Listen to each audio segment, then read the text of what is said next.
everybody, to another Explorer with Mr. Jeff. I'm your VBDL Explorer host, and today we got a really cool art project going for you. It's going to be called Rhythmic Lines. And rhythmic lines are basically lines that are repeated over and over again to create some kind of pattern. And you see all kinds of rhythmic lines in nature, maybe the veins of a leaf, or maybe in the ocean waves, or maybe even in your fingertips. So you see a repetition of a line over and over again, and it can make a really cool pattern. So on the design elements that we're going to be looking at today, obviously we got line, shape, color, positive space, negative space, and a design principle will be movement. So these are the things that we're going to be thinking about on today's assignment.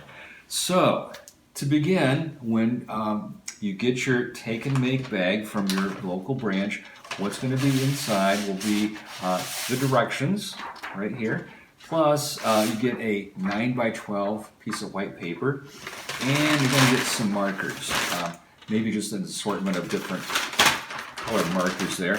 And that's what we're going to be providing for you. And what you're going to provide then will be any additional markers that you may already have. If you have a ruler, that might come in handy. It's not mandatory. And if you want to cut out something from an old piece of paper, like a newspaper or something, a pair of scissors would be nice, and a pencil. And that's pretty much about it. Here are some examples of rhythmic lines that we have for you to look at. And again, you can see the wave, kind of the wave of a line and how it's repeated over and over again.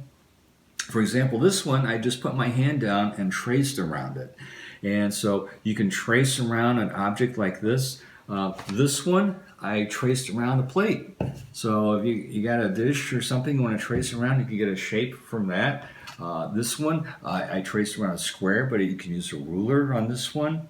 I drew a cat on this one, and you can see, in addition to the shape that is going to be important, the way the lines are going to be moving. And most of these are kind of wavy, curvy kind of lines.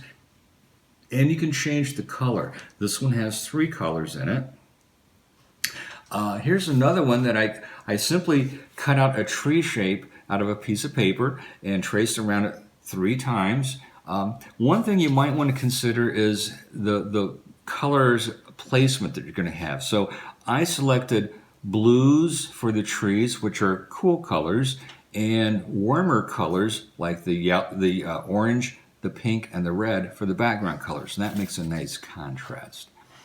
And here's one that I also did that same kind of contrasty colors, cool colors for the letters. I went VBDL and then the background. So I alternated back and forth. So the V and the L are the warm colors, the D and the B are the cool colors, and just reverse that.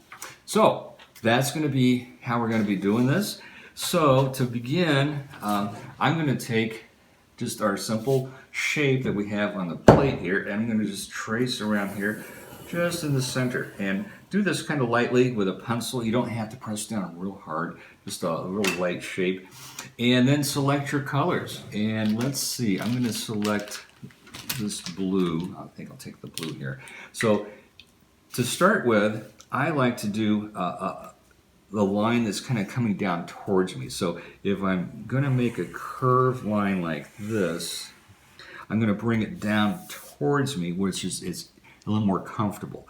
And then you're going to do the next line and just kind of follow along from that first line. So it's going to be kind of parallel and go from one side of your shape to the other. And just kind of continue doing that until you've filled up your space. Now, a couple things you can do. You can slightly vary the space if you want to. If you want to have some areas that are going to be a little bit further apart and some closer together, that can make it more interesting and it's going to give you some more add to the movement of things. So I'm going to try to get a couple areas a little bit closer in here. Okay, I'm going to widen, then get it a little bit tighter right in through here, and then opening that up a little bit, and then tighter again and through there, so they can almost like touch. So you can kind of repeat doing that over and over again. I find it easier to go from the top to the bottom as opposed to going across. You don't have as much control when you go across. You may want to even change the color. So let's say I'm going to go with another blue, maybe a little bit lighter blue, and I'm going to follow this right next to that one. So you can vary that if you want. So if you have some supplemental markers, that's really good, and you can change things up a little bit more. So another thing to do that's important is that circle shape. The inside of that we call the positive space. So you can work with filling up all that positive space, and then the area around that main shape is the negative space. So then you can fill out all the background or negative space. And that one you might want to switch to a different color. And let's say I'm going to go with a warm color on the background space, and I could simply go here and just kind of pretend that I'm just keep going and then maybe end up down here. So if I have a couple sections and then down to here, and eventually if I keep doing this, I would fill up the entire background or negative space. And you can just keep doing that.